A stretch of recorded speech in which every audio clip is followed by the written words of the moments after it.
ஐயா அவர்களுக்கு பணிவான வணக்கத்தை தெரிவித்துக்கிட்டு, நான் பிறந்து வளர்ந்தது எல்லாமே மதுரையாக இருந்தாலும் சொந்த மாவட்டம் வந்து ராமநாதபுரம் மாவட்டம். நான் வந்து நம்ம தேனி பாராளுமன்ற உறுப்பினர் கதிமரநாத் அவர்களை ராமநாதபுரம் தொகுதியில் இருக்கும்படி விருப்பம் வாங்கி பெற்றிருக்கேன். அண்ணன் நின்னார்னா கண்டிப்பாக ஜெயிப்பாங்க, அது எந்த மாற்றமும் இல்லை.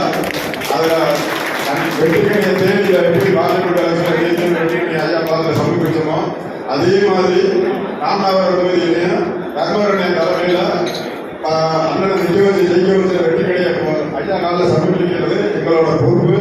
ஐயா தைரியமா அந்த பொறுப்பை கொடுக்கலாம். நாங்கள் கண்டிப்பாக வெற்றியை வச்சு உங்கள்கிட்ட வந்து ஒப்படைப்போம். அண்ணன் இந்த வாட்டி கண்டிப்பாக மத்திய அமைச்சர் ஆவார். அதை தடுக்க எந்த ரொம்ப நாளே முடியாது.